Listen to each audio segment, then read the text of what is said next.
tzaddik was a little more discerning, more discerning about, you know what you can do? Is a mamash tzaddik. That you can say. When you say mamash tzaddik, like Yani, he's very much a tzaddik. Mamash tzaddik. That you can say. But to say a tzaddik is too much. And he says, Diburei Emuna Chelek Gimel Daf Lamed Beis, the spiritual search, the profit that one makes on searching constantly is in two things. When a person is busy searching, in the meantime, his heart is there. He is into searching. And he's not losing what he already found. In other words, whatever it is you found, you gain. You never lose what you already found. And not only this, but as long as you're searching for Kedusha, your mind is busy in Inyan Shebekdusha. So your time is not wasted. You're not wasting your time on building another wing to your palace in this world. You're searching for Kedusha. You're looking for Kedusha. Because you're busy with holy thoughts of searching. That this searching, this isuk, that occupation, that profession of looking, of searching, that is the closeness to HaKadosh Baruch Hu. That gets dveikus to HaKadosh Baruch Hu. That in itself is dveikus. And it's a tremendous mala because you're always using your time in a profitable way.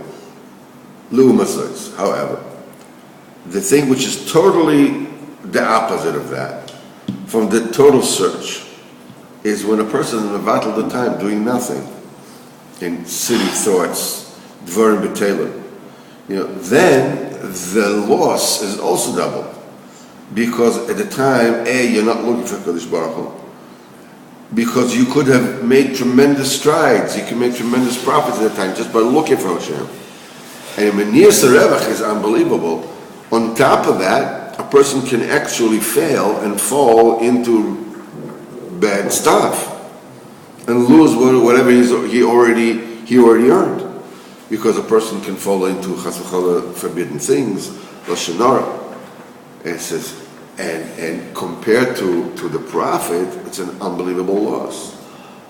But if you're looking for it, if you're searching, you'll never make it, okay? Let's say that you'll never make it. You're going to be him. He's just a cashier in the supermarket. That's nothing to talk about. He's just an electrician. He's just a schlepper boy, schleps boxes over there. And he's nothing. He's never... But if you're asking in Chippusim, if you're searching, how do you search? The Chippus through Esek HaTorah and the Tefillah and Mekayim Mitzvahs and Masim Tovim, then the profit is double, double. A, you don't lose what you already have, and B, you keep on gaining. And even if you'll think many times, what did I gain already? I mean, don't get discouraged. Don't get demoralized. But be mechazik yourself for the little good that you already have until now and search for more. And then bevada you'll find for more. This kind of dibur, you have to speak to one another again and again and again and again. One of the things that I keep on saying it, but I say it every once in a while. I don't understand how come we don't call each other during the day. I don't understand. We need to call each other at least once a day. Starting with, how are you? How do you feel? How's your day going?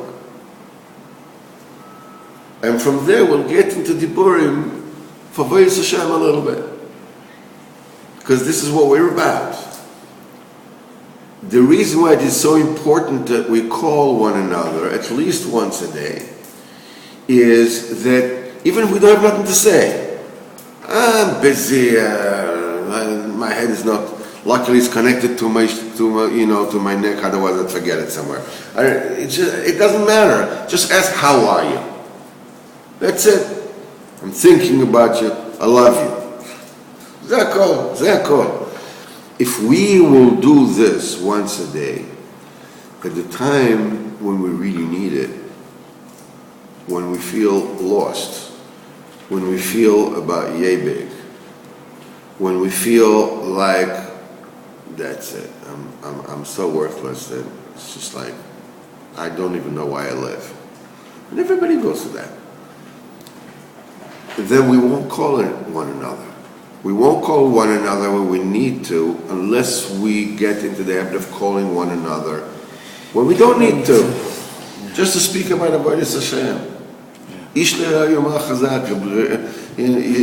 Rabbi Yaakov Shechter says the chabura is so important because people go through different stages. Sometimes you're in a high, your friend is on a low. Sometimes your friend is on a high and you're on a low. And ish le'rayu ma chazak. One can strengthen the other.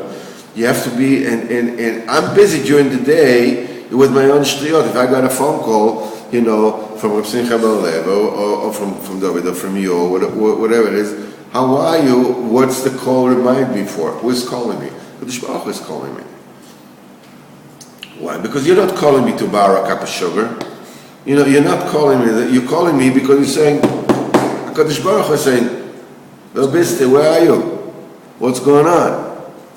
That's the reason why the Goyim hate the Yidden so much. Because seeing a Yid reminds a Goy what he really is. Because a Yid, what is a Yid? A Yid is a personification of HaKadosh Baruch Hu. Whenever a Goy sees a Yid, he realizes there's a God in the world. Which means everything that he does, he's a champion, he's rich, he's this, he's that, is meaningless. You don't even realize that this is what it is. That's why the hatred is so insatiable. Because when the Goy looks at the Yid, he realizes. A Yid reminds a Goy, A, that there's a Kodesh Baruch Hu in the world, and B, where he is. A Yid is like a mirror. So whenever a Goy sees a Yid, he sees who he really is. And that's too much to bear. Either you go ahead and you help them and you save them and you whatever it is, or you kill them. But you can't be indifferent. I was told by a Goy, by the way. Called to